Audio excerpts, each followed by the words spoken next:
hidupku. Kau selalu sertaku, selalu mengasihiku. Cinta yang ku dapat darimu Kan selalu terlukis di hatiku. Yeah. ketika kau bertanya padaku, apakah ada cinta yang lain? Ku sadari cinta dalam hatiku, akulah milikmu, hanyalah dirimu. Ketika kau bertanya padaku, apakah ku kasihi yang lain? Ku sadari kau segalanya bagiku, akulah milikmu, hanyalah dirimu.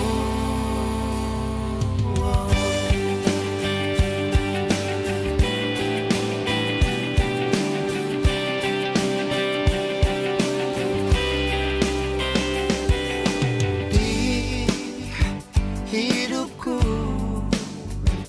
ku rasakan hadirmu dalam setiap waktu. Di hidupku, kau selalu sertaku, selalu mengasihiku. Cinta yang ku dapat darimu Dan selalu terlukis di hatiku. Ketika kau bertanya padaku, apakah ada cinta yang lain? ku sadari cinta dalam hatiku, akulah milikmu, hanyalah dirimu. Ketika kau bertanya padaku, apakah ku kasih yang lain? Ku sadari kau segalanya bagiku, akulah milikmu, hanyalah dirimu.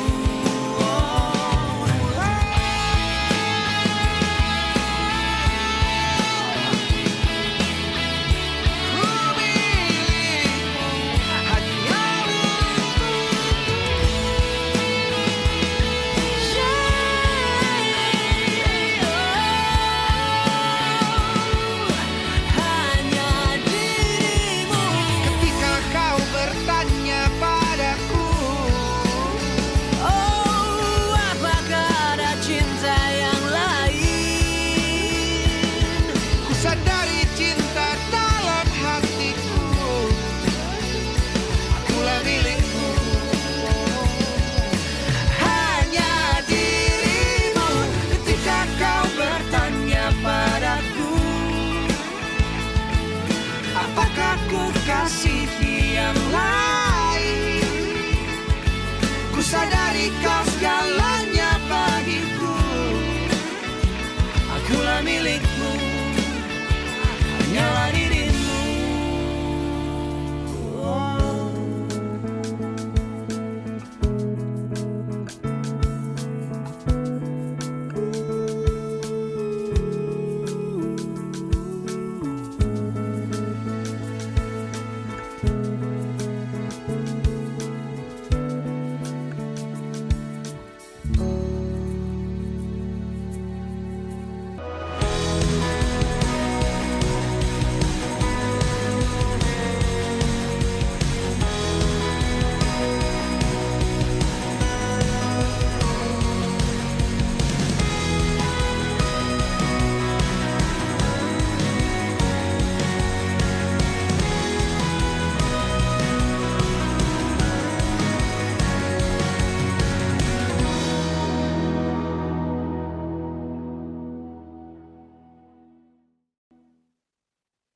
Ya, shalom untuk Ibu Deborah, shalom untuk si Jenny, shalom untuk Cilina, shalom untuk Nathan, Ko Jeffrey, Pak He, Ko Randy, dan juga untuk semua kita yang hadir pada saat hari ini. Selamat datang kembali, selamat hari Minggu. Semoga kita semua dalam keadaan sehat, tetap kuat, tetap semangat untuk bersekutu dengan Tuhan dan juga memuji nama Tuhan. Sebelum kita masuk ibadah pada pagi hari ini, mari kita berdoa. Bapak, terima kasih untuk satu minggu yang indah ini yang Tuhan berikan kepada setiap kami. Terima kasih juga untuk kesempatan yang masih Tuhan berikan kepada kami untuk bisa berkumpul bersama kembali untuk memuji dan memuliakan nama Tuhan. Kami serahkan ibadah kami dari awal sampai akhir, dan biarlah hanya Tuhan yang berdaulat di dalam kehidupan kami. Terima kasih Tuhan, kami serahkan ibadah kami ke dalam tangan-Mu, di dalam nama Tuhan Yesus. Haleluya. Mari kita sembah Tuhan, mari kita puji sorak-sorai untuk kemuliaan nama Tuhan. Haleluya. Haleluya. Dia sungguh Allah yang berkuasa, saudara sekalian. Katakan sama-sama, berkuasa di bumi. Berkuasa di bumi, di surga. Bertahta dalam kemuliaan. Dialah Tuhan Allah kita. Dialah Tuhan Allah kita. Namanya berkuasa, pembebas umatnya. Betapa hebat, betapa kuat, dahsyatnya Allah kita. Dia berjaya atas semua perbuatannya. Betapa hebat, betapa kuat, dahsyatnya Allah kita. Dia ternama Yesus Raja segala raja. Tuhan Allah kita.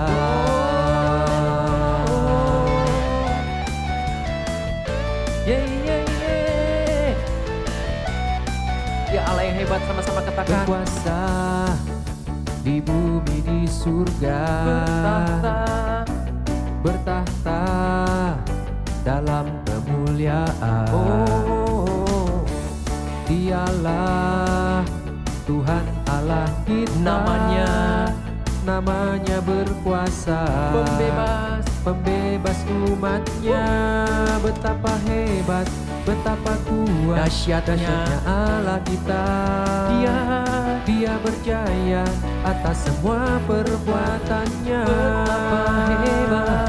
Betapa hebat, betapa kuat, dahsyatnya Allah kita.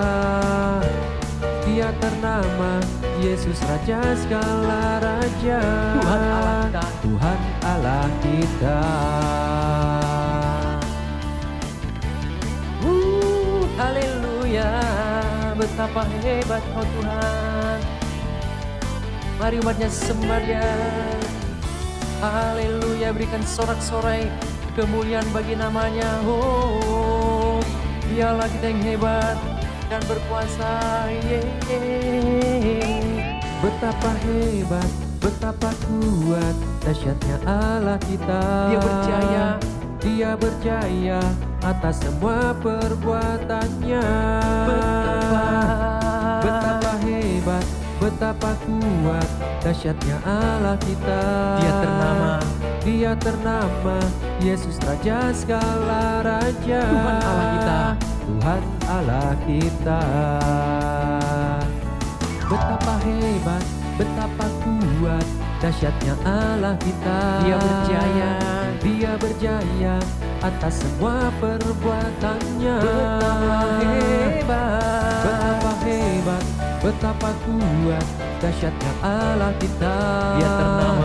Dia ternama Yesus Raja segala raja. Tuhan Allah kita. Haleluya, betapa hebatnya Kau Tuhan. Engkau dahsyat, sungguh dahsyat dan teramat baik bagi kami. Haleluya.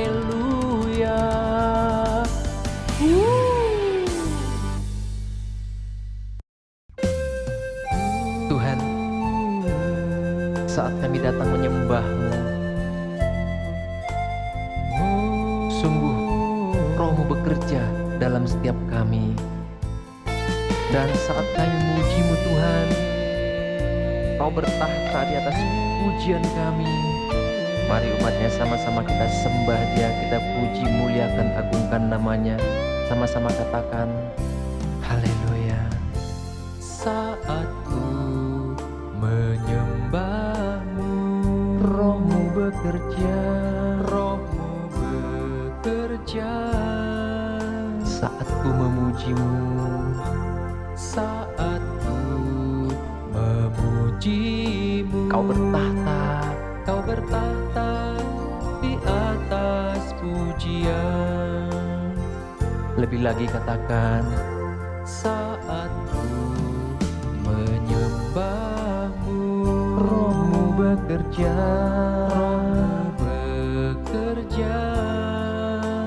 saat ku memujimu, saat ku memujimu. Kau bertahta di atas pujian, Kau bertahta di atas. Mari kita angkat tangan, kita katakan, ku angkat hatiku, ku pandang kekudusan-Mu, ku pandang kekudusan-Mu. Saat ku sembah, saat ku sembah, ku pujimu, ku rasakan kehadiran-Mu Tuhan. Haleluya. Biar kami pribadi lepas pribadi boleh merasakan kehadiran-Mu Tuhan. Saat kami sembah, saat kami puji-Mu. Saat ku menyembah-Mu, Rohmu bekerja, Rohmu bekerja.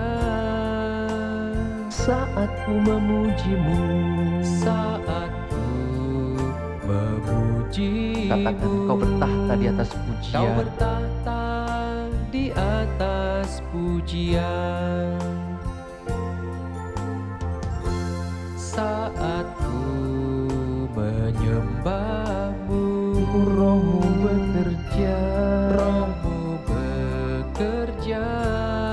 Saat ku memuji-Mu, saat ku memuji-Mu. Kau bertahta di atas pujian, Kau bertahta di atas pujian. Ku angkat hatiku, ku pandang kekudusan-Mu Tuhan, ku pandang kekudusan-Mu. Saat ku sembah, saat ku sembah, ku puji-Mu, ku rasakan kehadiran-Mu Tuhan. Ku angkat hatiku, ku pandang kekudusan-Mu, ku pandang kekudusan-Mu.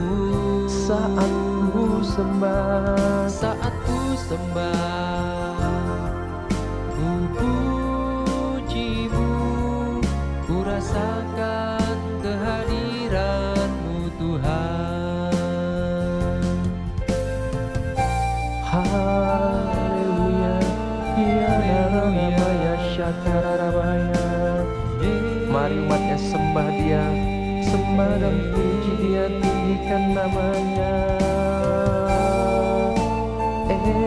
Elukan namanya yang kudus, sebab Dia besar, perbuatannya ajaib, tiada seperti Yesus. Tiada namanya Syakarabaya. Kami beri segala puji hormat, kami beri segala kemuliaan hanya bagi-Mu Tuhan. Sebab hanya Kau saja yang layak dipuji, sebab hanya Kau saja yang layak ditinggikan. Oh Yesus Tuhan, kami perlu Kau, kami muliakan Kau. Tiada namanya sandara.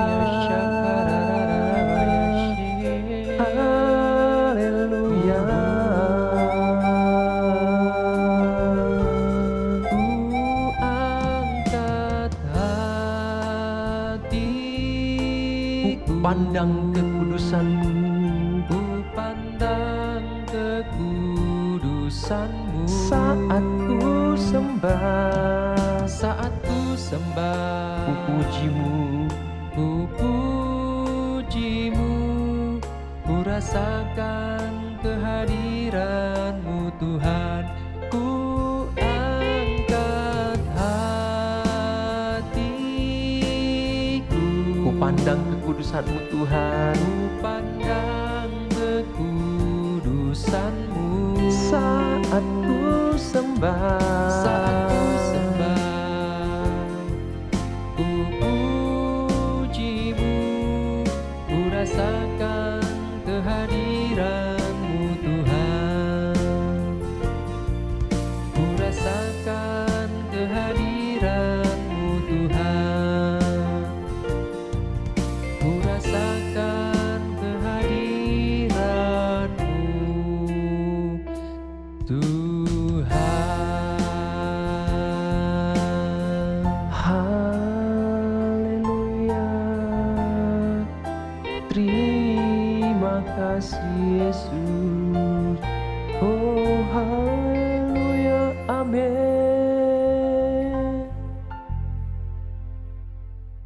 Benar Tuhan, saat kami menyembah-Mu, saat kami memuji-Mu dengan segenap hati, kami boleh merasakan kehadiran Tuhan dalam hidup kami, dalam pikiran kami, dalam hati kami.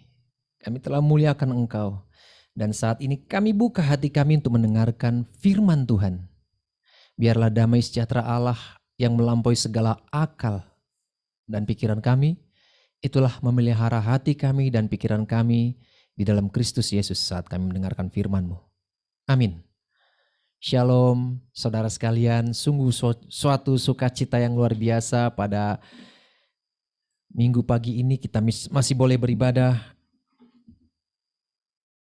Walau kita masih online ya, tapi kita percaya kuasa Tuhan tidak dibatasi oleh ruang dan waktu. Kita siapkan hati kita untuk mendengarkan kebenaran-kebenaran firman Tuhan. Kita siapkan catatan kita, Alkitab kita. Haleluya. Puji Tuhan, kita akan mendengarkan firman Tuhan. Tema yang diberikan pada hari Minggu ini yaitu When You Meet Christ. Ya.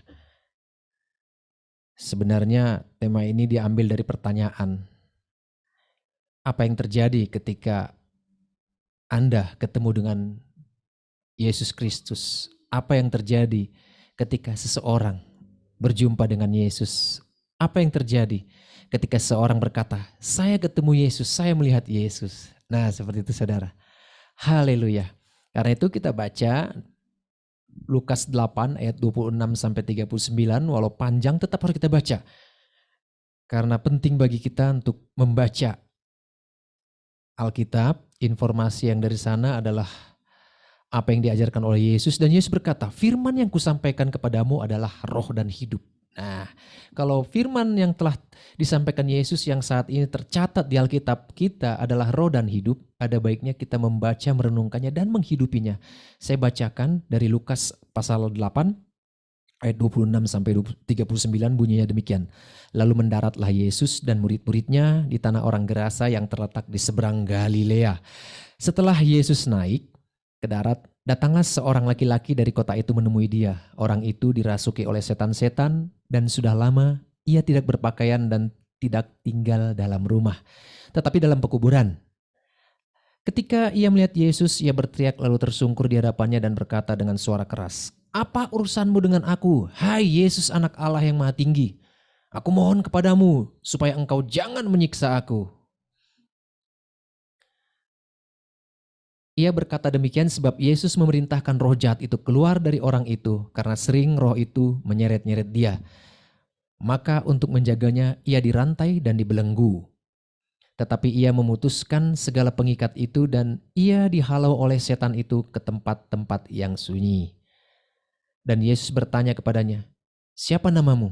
Jawabnya, "Legion, karena ia kerasukan banyak setan." Lalu setan-setan itu memohon kepada Yesus supaya ia jangan memerintahkan mereka masuk ke dalam jurang maut. Adalah di sana sejumlah besar babi sedang mencari makan di lereng gunung. Lalu setan-setan itu meminta kepada Yesus supaya ia memperkenankan mereka memasuki babi-babi itu. Yesus mengabulkan permintaan mereka. Lalu keluarlah setan-setan itu dari orang itu dan memasuki babi-babi itu. Kawanan babi itu terjun dari tepi jurang ke dalam danau lalu mati lemas. Setelah penjaga-penjaga babi itu melihat apa yang telah terjadi, mereka lari lalu menceritakan hal itu di kota dan di kampung-kampung sekitarnya. Dan keluarlah orang-orang untuk melihat apa yang telah terjadi. Mereka datang kepada Yesus dan mereka menjumpai orang yang telah ditinggalkan setan-setan itu duduk di kaki Yesus. Ia telah berpakaian dan sudah waras. Maka takutlah mereka. Orang-orang yang telah melihat sendiri hal itu memberitahukan kepada mereka bagaimana orang yang dirasuki setan itu telah diselamatkan. Lalu seluruh penduduk daerah Gerasa meminta kepada Yesus supaya ia meninggalkan mereka sebab mereka sangat ketakutan. Maka naiklah ia ke dalam perahu lalu berlayar kembali. Dan orang yang telah ditinggalkan setan-setan itu meminta supaya ia diperkenankan menyertai Yesus. Tetapi Yesus menyuruh dia pergi, katanya, "Pulanglah ke rumahmu dan ceritakanlah segala sesuatu yang telah diperbuat Allah atasmu." Orang itu pun pergi mengelilingi seluruh kota dan memberitahukan segala apa yang telah diperbuat Yesus atas dirinya.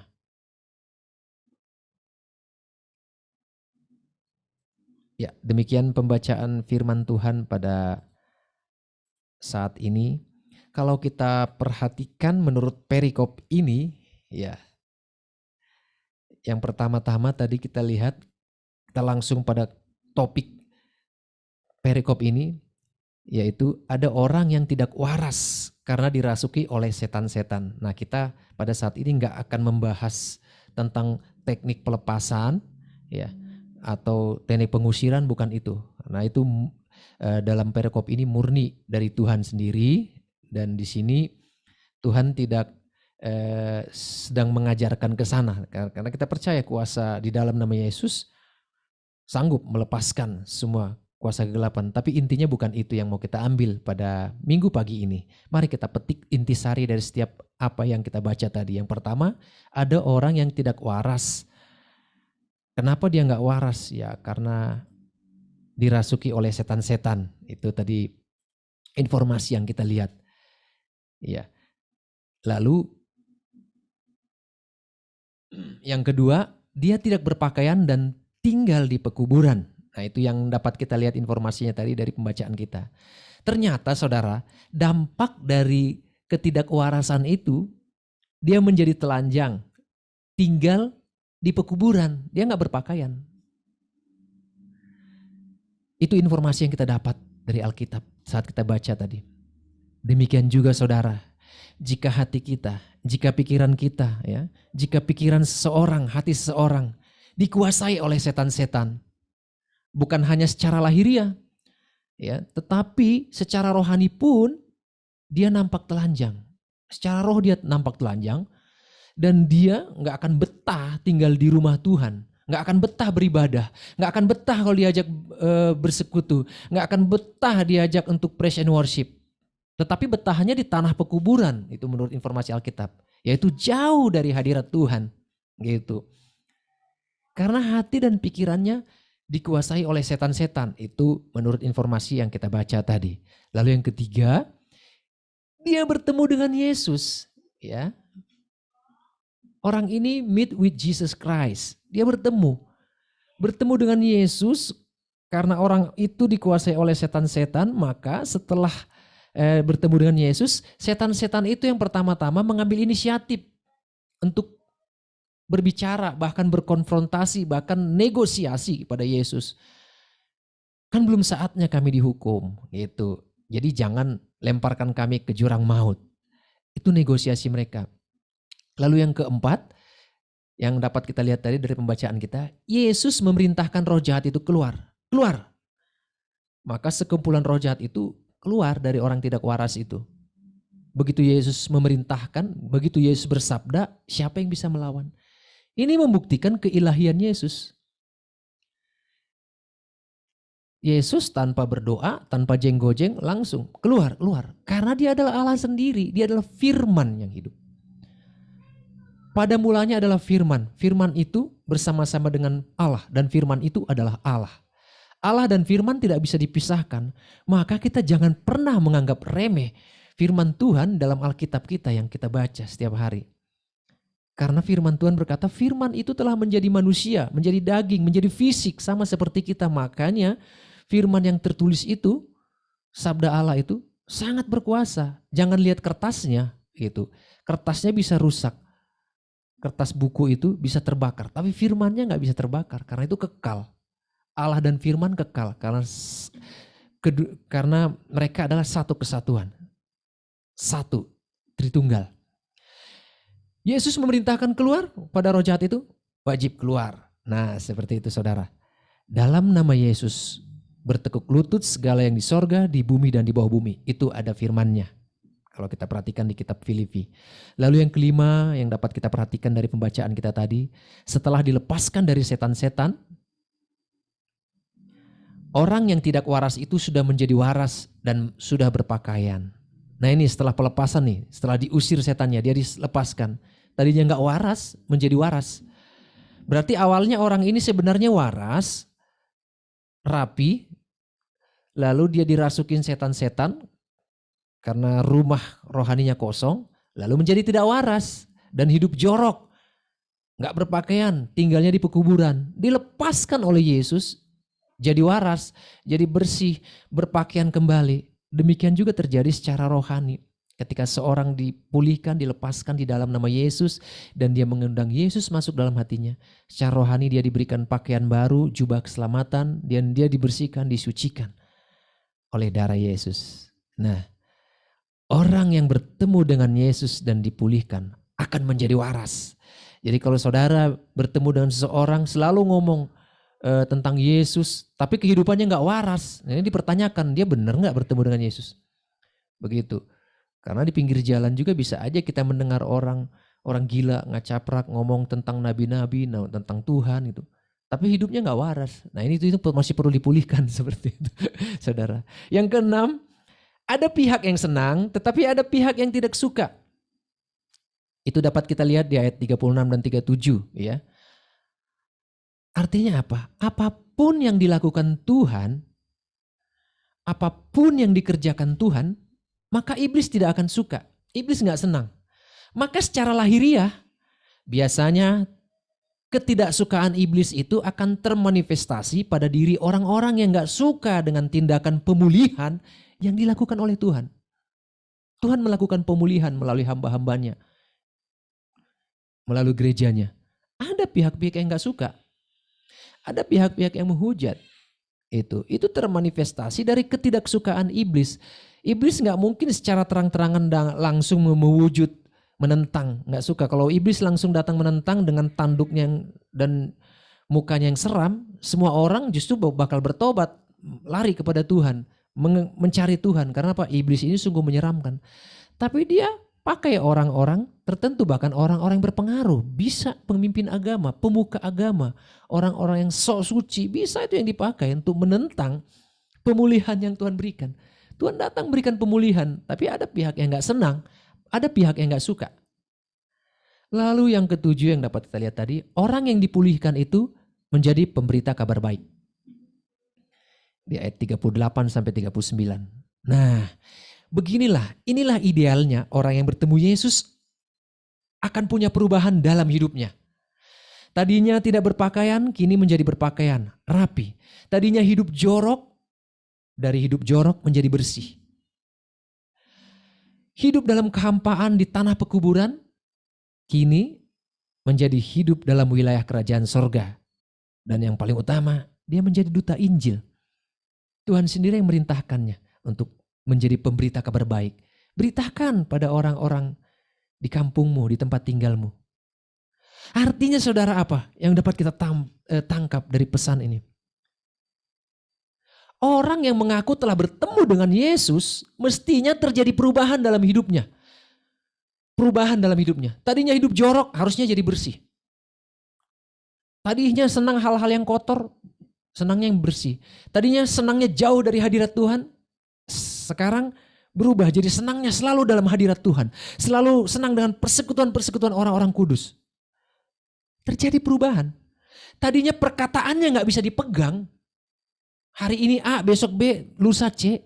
Nah, orang yang bertemu dengan Tuhan, terjadi pemulihan, perkataannya bisa dipegang. Termasuk orang ini yang tadinya tidak waras menjadi waras, dia diutus oleh Tuhan menjadi pemberita kabar baik. Tentu perkataannya bisa dipegang. Dan orang-orang sekampungnya jadi percaya kepada Tuhan kan. Jadi percaya, kagum terhadap mujizat, terhadap hal yang dilakukan oleh Yesus. Ini orang ini tadinya joroknya gak ketulungan. Tidak waras. Tangannya diikat, dibelenggu, dirantai, bisa dilepaskan. Tenaganya sangat kuat. Tapi ketika dipulihkan oleh Tuhan, dia menjadi orang normal lagi. Diciptakan baru lagi. Nah seperti itu. Dari perkataan yang ngelantur menjadi perkataan yang benar. Bisa dipegang perkataannya. Ada perbedaan. Ada perubahan bagi orang yang bertemu dengan Yesus. Mestinya idealnya seperti itu. Nah, tapi kan ada tapi kan. Ternyata kan kita bisa melihat ada orang mengaku ketemu Yesus tapi gak ada perubahan hidup. Maka kita harus belajar informasinya dari Alkitab. Apa kata Alkitab? Siapa saja yang pernah bertemu dengan Yesus. Kalau kita lihat di Lukas 22 ayat 2. Dikatakan bahwa imam-imam dan ahli Taurat juga pernah ketemu dengan Yesus. Bahkan mereka berencana gimana caranya menangkap Yesus, gimana caranya membunuh Yesus. Mereka bertemu dengan Yesus, mereka mendengarkan khotbah Yesus, mereka melihat Yesus mengadakan mujizat, tetapi mereka merancangkan bagaimana cara menangkap dan membunuh Yesus. Ini orang yang bertemu Yesus loh. Berarti mereka bagaimana caranya memanfaatkan Yesus kan. Kalau mereka bisa menangkap dan membunuh Yesus yang adalah seorang pembuat mujizat, berarti mereka lebih hebat dong. Pamor mereka akan lebih besar lagi. Ini ciri-ciri orang yang pingin memanfaatkan Tuhan itu sendiri. Memang ada. Kita gak usah kecewa lihat yang model-model seperti ini. Kalau kita lihat dalam Lukas 5 ayat 27, kita lihat juga seorang Lewi pemungut cukai ketemu Yesus dan bagaimana responnya ketika Yesus berkata, ikutlah aku, dan dia menjadi muridnya. Maka kita akan kenal seorang murid Yesus bernama Matius, penulis Injil Matius. Lalu dalam Lukas 4 ayat 40 juga kita temukan bagaimana orang-orang sakit bertemu dengan Yesus. Mereka disembuhkan, mereka dipulihkan. Bagaimana respon mereka terhadap mujizat Yesus. Dalam Lukas 7 ayat 2 juga kita dapat lihat bagaimana seorang perwira yang mempunyai seorang hamba bertemu dengan Yesus. Dia memohon agar Yesus menyembuhkan hambanya yang sedang sakit. Berarti dia percaya akan kuasa Yesus. Lalu dalam Lukas 9 ayat 14 juga kita dapat lihat bagaimana 5.000 orang laki-laki, belum termasuk perempuan dan anak-anak, berarti lebih dari 5.000, bertemu dengan Yesus dan melihat mujizat 5 roti dan 2 ikan yang dilipat gandakan oleh Yesus. Ya, semua orang yang pernah bertemu dengan Yesus, semua orang ini berbeda-beda respon dan sikap hatinya. Apa saudara? Semua orang yang pernah bertemu dengan Yesus berbeda-beda respon dan sikap hatinya. Ada yang bersuka cita, ada yang menerimanya, ada yang hanya memanfaatkannya untuk next level bagi dia, seperti imam-imam dan ahli Taurat ini. Saudara sekalian, ada yang seperti itu ternyata. Nah makanya jangan heran jika saudara bertemu dengan orang-orang yang model seperti ini. Berkata, saya bertemu Yesus dan berkata seperti ini. Tahun lalu berkata seperti itu. Tahun berikutnya ngomongnya beda lagi perkataan Yesusnya. Tahun depan beda lagi. Lalu berarti dia kalau ada 3 tahun beda-beda perkataannya, berarti ada 3 Yesus dong yang dia temuin. Ada 3 Tuhan dong, karena beda-beda perkataannya. Tetapi kalau kita lihat, kita baca, saya udah sekitar 7 hampir 8 kali baca Kejadian sampai Wahyu. Ya. Itu antara nabi yang satu dengan yang lain, semua nabi yang di Alkitab itu gak ada kontradiksi. Semuanya saling melengkapi, gak ada bentrok. Tentang pengenalan mereka akan Tuhan, tentang apa yang mereka katakan, tentang apa yang mereka sampaikan dari perkataan Tuhan, nubuatan-nubuatan mereka. Semua tertuju pada satu titik, satu fokus, yaitu Tuhan Yesus yang menggenapi semua nubuatan itu. Nah mestinya demikian, gak boleh terjadi kontradiksi. Jangan di masa lalu Tuhan ngomong A, masa kini Tuhan ngomong B, masa depan Tuhan mau ngomong C. Nggak seperti itu. Ya. Jadi dari sini kita dapat menguji, maka supaya kita nggak dibohongi oleh tipe-tipe orang-orang seperti ini yang contohnya imam-imam dan ahli Taurat ini, kita harus banyak belajar firman Tuhan, banyak mendalami firman Tuhan, supaya kita nggak salah dalam menyikapinya. Ya, kita lanjut dulu. Ini kesimpulan, bukan berarti khotbah sudah selesai. Kesimpulan dari poin-poin tadi. Dalam Injil Lukas kita menemukan banyak orang yang bertemu dengan Yesus. Ya, nggak usah di sekarang, zaman dulu itu contoh di Alkitab. Banyak orang yang bertemu dengan Yesus. Yang kedua, sikap hati mereka tentunya menentukan dampak dari pertemuan mereka. Dampak dari pertemuan mereka dengan Yesus itu nanti jadi positif atau nggak ada apa-apa atau malah negatif, itu dilihat dari sikap hati mereka. Sikap hati mereka baik nggak? Sikap hati mereka benar-benar terbuka nggak untuk menerima Yesus sama seperti orang sakit yang disembuhkan? Tapi lebih dari itu, perwira yang punya hamba yang sakit ini lebih terbuka lagi untuk Yesus. Makanya ada lagu kita dengar, jiwaku terbuka untukmu Tuhan, selidiki nyatakan segala perkara. Hatinya terbuka. Beda dengan imam-imam, orang Farisi, ahli Taurat itu. Mereka udah ada kecemburuan, ada iri, dengki, dan pingin memanfaatkan di sana. Nah, yang ketiga, di zaman akhir ini banyak juga orang-orang yang mengaku bertemu dengan Yesus, baik itu melalui mimpi, baik itu melalui penglihatan, tetapi hidup mereka tidak memberi teladan yang baik, yang sebanding lurus dengan dampak dari pertemuan itu. Ya, hidup mereka nggak memberikan teladan. Kira-kira begini, Tuhan Yesus dia menemui seseorang baik melalui mimpi dan penglihatan. Adakah kejadian-kejadian yang spektakuler, yang besar, yang hanya di perjanjian lama hanya dialami oleh para nabi? Tuhan Yesus mau melakukan itu bagi orang-orang yang tidak melakukan perubahan hidup? Ada beberapa yang mengaku gitu, yang cerita ke saya ketemu dengan Tuhan. Saya diperlihatkan ini begini-begini, saya diperlihatkan sorga, saya masuk ke kerajaan sorga. Nggak nyampe sebulan dari dia cerita seperti itu, dia menghilang. Ya, dia menghilang.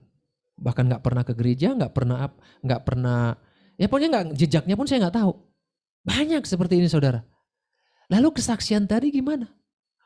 Orang yang baca Alkitab, pendeta luar biasa, salah satu yang saya tahu pendeta luar biasa sampai 200 kali baca Alkitab aja dia nggak pernah klaim dia ketemu Yesus langsung bicara, Tuhan langsung bicara sama dia. 200 kali baca Alkitab.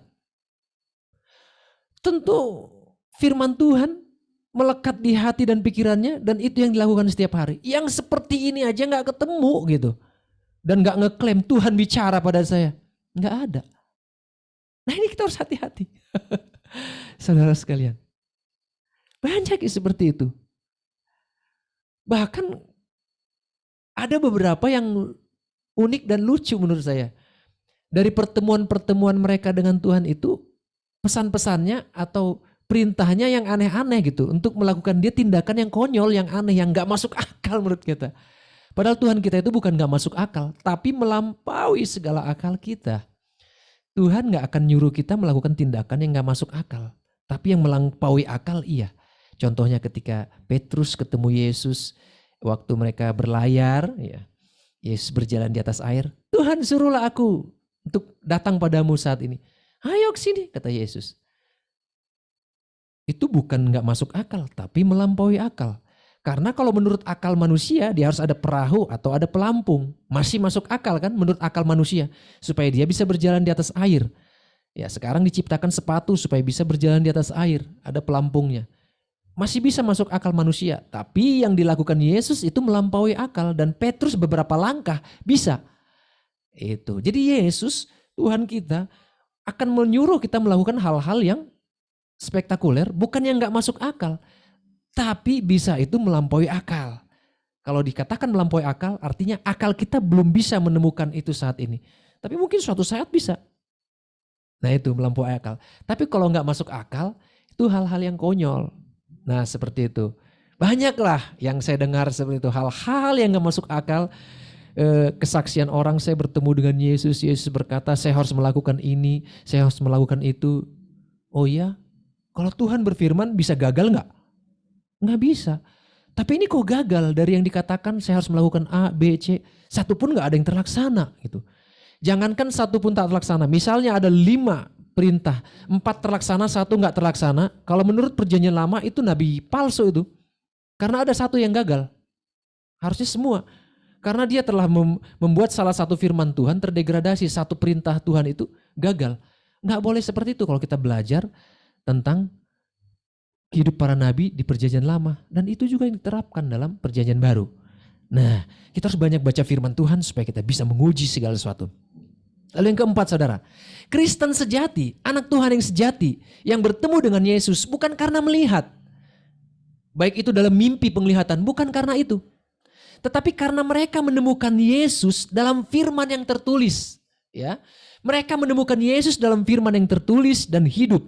Ya, hidup mereka diubahkan oleh pengenalan mereka akan Yesus melalui pendalaman dan pemahaman akan firman Tuhan yang tertulis.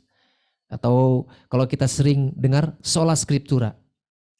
Orang yang mengaku bertemu dengan Tuhan melalui pengenalan pendalaman akan firman Tuhan, ini sulit disesatkan dan setianya benar-benar abis-abisan. Nggak muncul sekarang besok tenggelam, ngaku-ngaku bertemu Yesus tapi perkataannya nggak bisa dipegang, nggak bisa seperti itu. Saya punya seorang rekan dulu guru sekolah minggu, cikal bakal dia jadi guru sekolah minggu, saudara, seperti ini. Dia itu bukan Kristen. Ya, agamanya dulu bukan Kristen. Tapi anaknya dimasukin sekolah, dia masukkan sekolah ke BPK Penabur dengan harapan supaya pinter karena di BPK kan standarnya tinggi lah gitu. Jadi setiap ada PR anaknya dia dampingin, dia ajarin gitu, ini caranya. Namun ketika masuk PR agama, dia nggak bisa ngajarin kan agamanya bukan Kristen dia. Suaminya Kristen. Tapi mereka udah sepakat agama masing-masing ketika merit gitu. Nah, timbul terjadi permasalahan. Kalau nanti dia anaknya pinter dalam semua mata pelajaran tapi di pelajaran agama dia gagal, maka untuk bisa juara 1 peluangnya sangat tipis. Karena 1 mata pelajaran aja gagal, udah jatuh. Jadi demi untuk bisa mengajarin anaknya kalau ada PR ngasih tahu caranya begini, caranya begitu, dia baca, dia ambil Alkitab suaminya diam-diam dia baca. Dia pelajarin, dia baca, didalamin, direnungin Kejadian sampai Wahyu. Ini tujuan dia baca ini untuk ngajarin anaknya, nggak ada unsur untuk pribadi dia, nggak, tapi untuk ngajarin anaknya.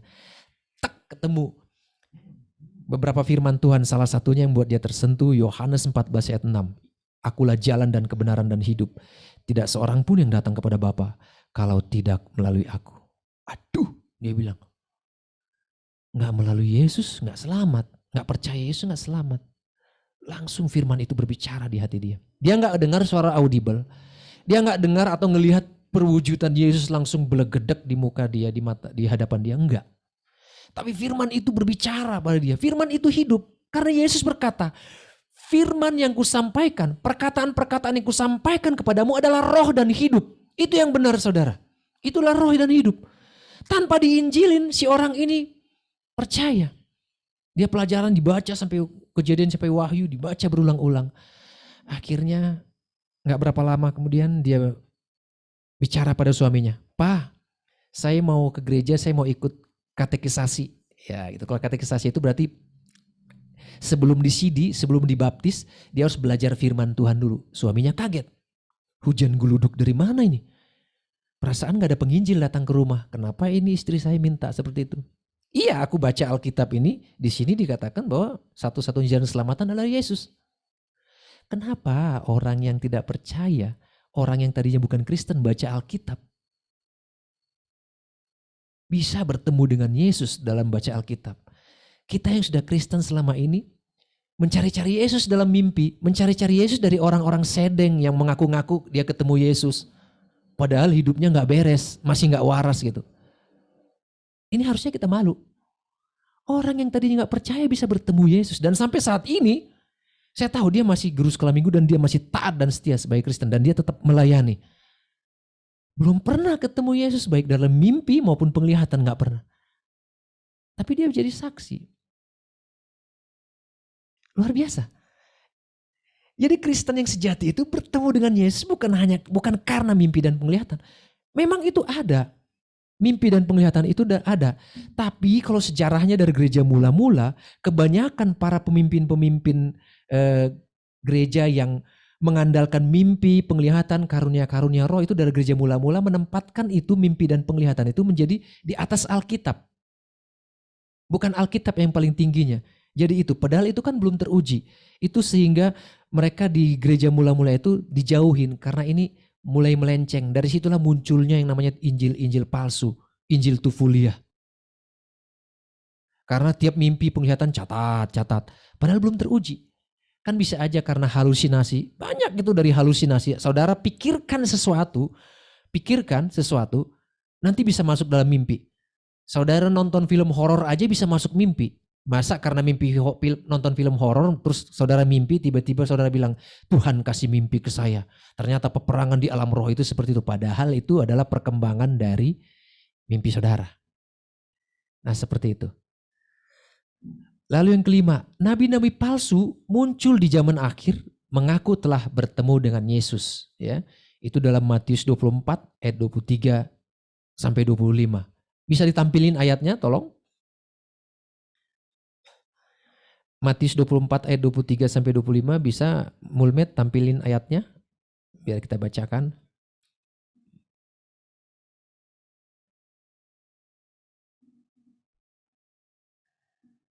Pada waktu itu jika orang berkata kepadamu, lihat Mesias ada di sini atau Mesias ada di sana, jangan kamu percaya. Lanjut.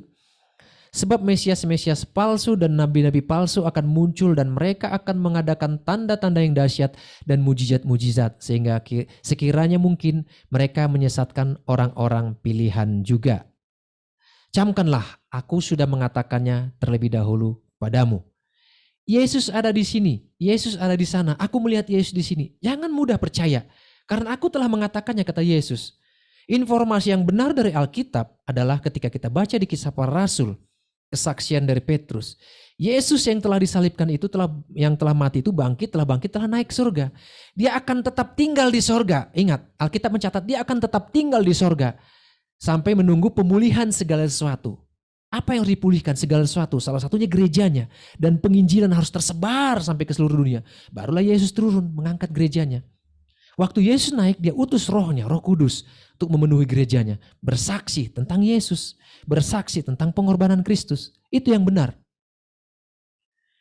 Maka ayat penutup saya berikan saudara ada 2 ayat. Yohanes 20:29 kata Yesus kepadanya, karena engkau telah melihat aku maka engkau percaya. Berbahagialah mereka yang tidak melihat namun percaya. Nah itu gak melihat melalui mimpi dan penglihatan, tapi percaya seperti yang saya saksikan tadi. Itu yang lebih berbahagia. Orang yang bertemu Yesus, bertobat karena bertemu Yesus baik melalui mimpi maupun penglihatan, itu dikatakan berbahagia. Tapi lebih berbahagia lagi orang yang percaya walau belum melihat Yesus, tapi melihatnya melalui firman-Nya. Maka Petrus berkata dalam 1 Petrus 1 ayat 8-9, sekalipun kamu belum pernah melihat dia, namun kamu mengasihinya, kamu percaya kepada dia, sekalipun kamu sekarang tidak melihatnya, kamu bergembira karena sukacita yang mulia dan yang tidak terkatakan.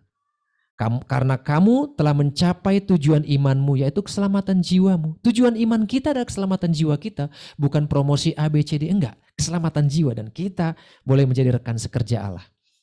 Maka saudara, camkan baik-baik, renungkanlah firman Tuhan. Ujilah segala sesuatu, terimalah yang baik. Jangan mudah percaya mendengar yang namanya mimpi dan penglihatan. Itu memang ada karunia-karunia itu. Tapi itu bukan di atas Alkitab, itu di bawah Alkitab.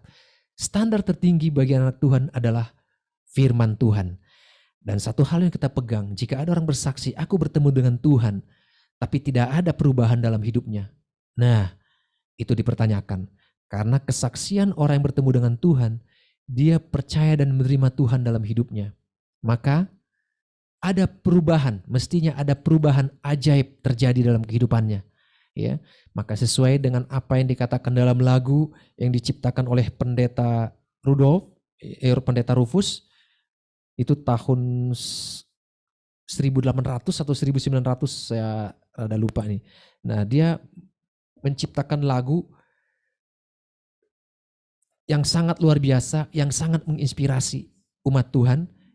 Liriknya, perubahan ajaib terjadi padaku sejak Yesus di hatiku. Itu dia tulis lagu itu ketika anak yang mereka kasihi meninggal. Bukan protes kepada Tuhan, bukan bersungut-sungut, tapi dia malah menulis lagu. Inilah orang-orang yang bertemu dengan Tuhan melalui firman-Nya. Perubahan ajaib terjadi padaku sejak Yesus di hatiku. Mari saya undang jemaat untuk menyanyikan lagu ini. Saya akan masukin musiknya. Perubahan besar di kehidupanku sejak Yesus di hatiku. Haleluya. Perubahan besar di kehidupanku sejak Yesus di hatiku. Di jiwaku bersinar terang yang cerlang sejak Yesus di hatiku. Sejak Yesus di hatiku. Sejak Yesus di hatiku. Jiwaku bergemar bagai ombak besar sejak Yesus di hatiku. Mari saudara, sama-sama kita nyanyikan lagu ini dengan penuh sukacita, dengan percaya bahwa Yesus ada di hati kita dan perubahan besar terjadi. Aku tobat kembali ke jalan benar sejak Yesus di hatiku. Dan dosaku dihapus, jiwaku segar sejak Yesus di hatiku. Sejak Yesus di hatiku. Sejak Yesus di hatiku. Jiwaku bergemar bagai ombak besar sejak Yesus di hatiku.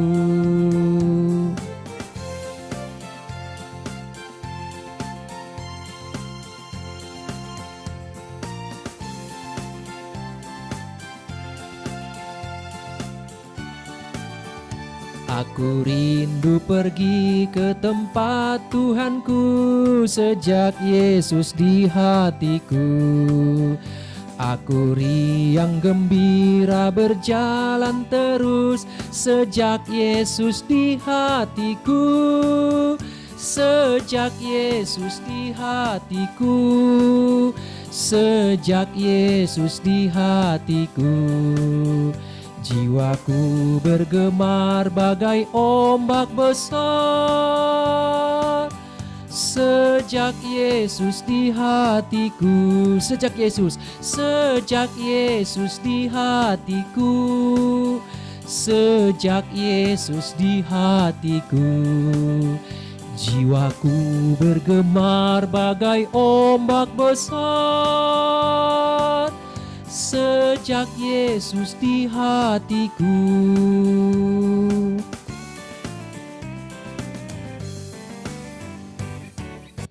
Amin. Sebelum kita masuk dalam pelayanan perjamuan kudus, kita masuk dalam doa syafaat. Dipersilakan buat petugas.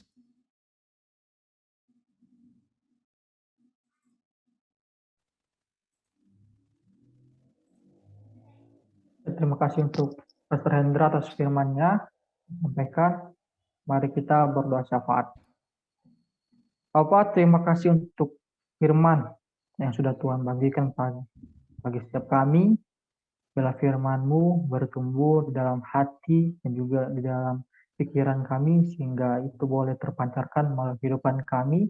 Bila hanya Tuhan yang dipermuliakan melalui kehidupan kami. Dan biarlah firman-Mu, Bapak, menjadi daging dalam kehidupan kami. Dan kiranya kami juga selalu membangun hubungan yang lebih erat lagi terhadap Engkau. Kami semakin mengasihi akan Tuhan. Dan juga kami selalu mengandalkan Tuhan di dalam setiap kehidupan kami.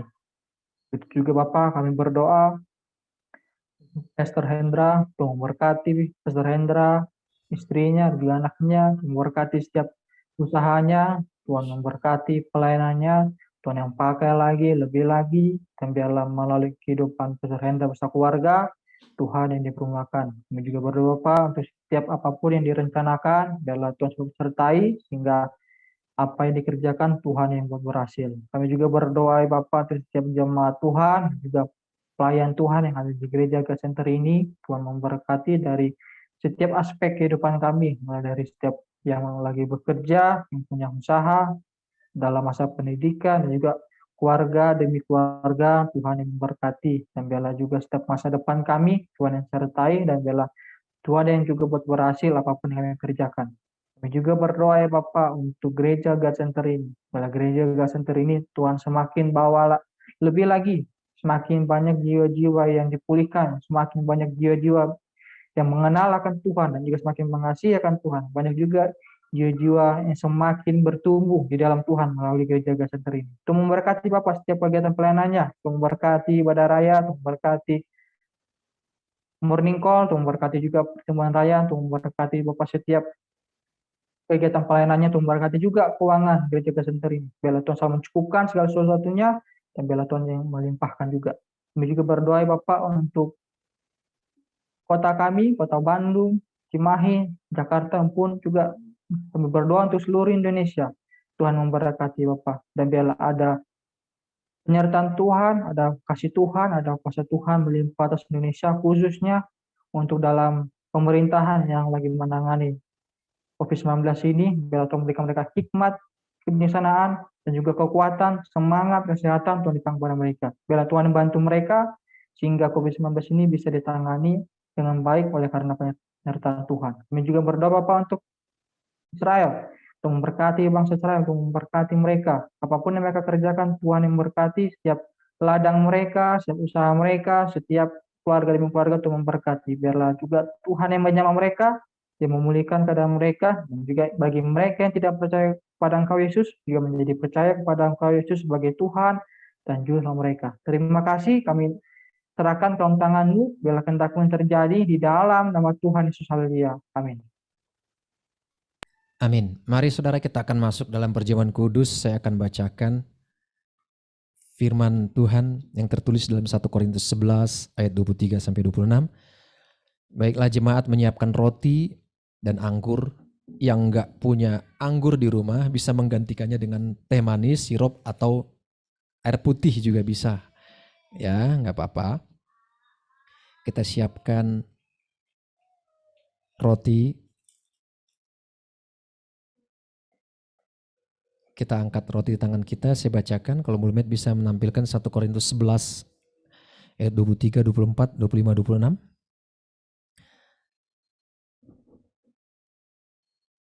Saya bacakan ayatnya.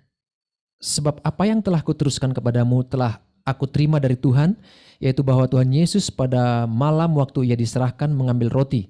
Dan sesudah itu ia mengucap syukur atasnya. Ia memecah-mecahkannya dan berkata, inilah tubuhku yang diserahkan bagi kamu. Perbuatlah ini menjadi peringatan akan aku. Mari kita memakan roti di tangan kita sambil mengucap syukur bahwa tubuh Kristus telah dipecah-pecahkan untuk kita di dalam nama Tuhan Yesus.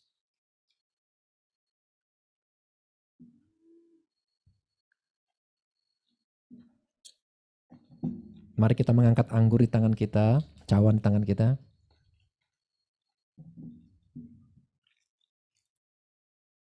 Demikian juga Yesus mengambil cawan sesudah makan, lalu berkata, cawan ini adalah perjanjian baru yang dimateraikan oleh darahku. Perbuatlah ini setiap kali kamu meminumnya menjadi peringatan akan aku. Sebab setiap kali kamu memakan roti ini dan meminum cawan ini, kamu memberitakan kematian Tuhan sampai datang.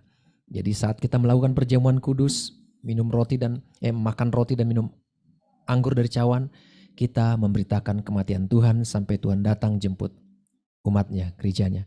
Mari kita minum sambil percaya bahwa darah Yesus telah tercurah bagi kita untuk menebus kita. Dalam nama Yesus.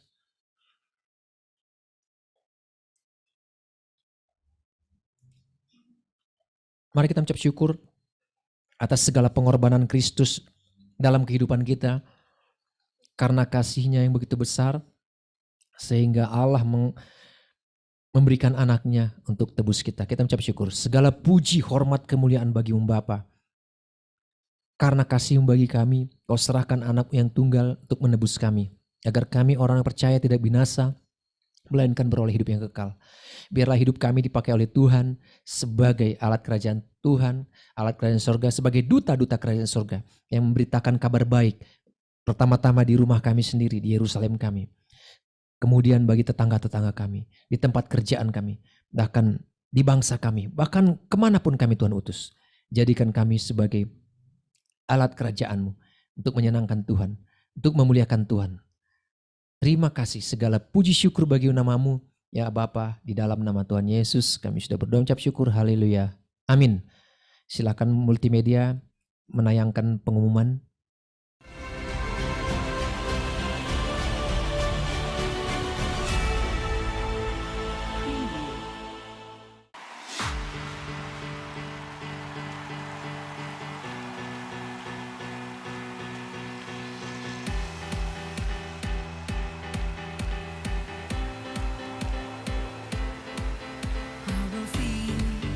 I will sing of your love for me. In my life, you're my everything. My chains are broken, my eyes are open. You're my freedom now. You have called me out from the dark. Now I'm running into your light. You've changed my crying into dancing. My lips shall praise you now.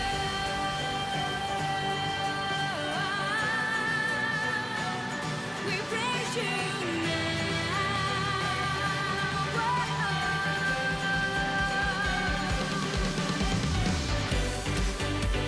Nothing's gonna stop us now.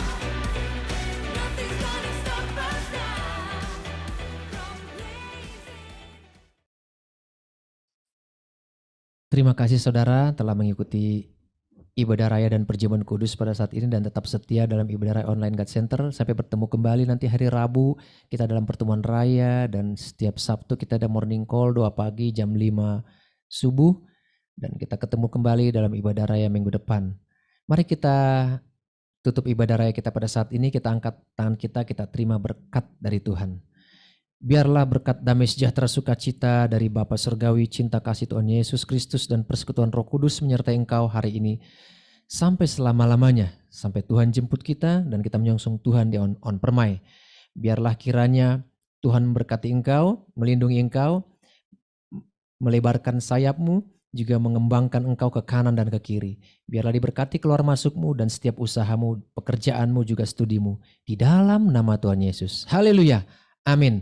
Selamat hari Minggu. Terima kasih buat Cilina, terima kasih buat Krisali, Jenitan, Jeffrey, terima kasih Febri, Ibu Deborah, terima kasih Aldo, Diba, Zilo, Quincy, Nathan, Randy, Tessa, semua yang telah bergabung. Terima kasih. Tuhan Yesus memberkati kita semua. Haleluya. Thank you Pak He. Thank you Pak He buat pelayanannya. Tuhan berkati Thank you semuanya. Aldo. Puji Tuhan. Amin. Yes. God God bless bless. semuanya.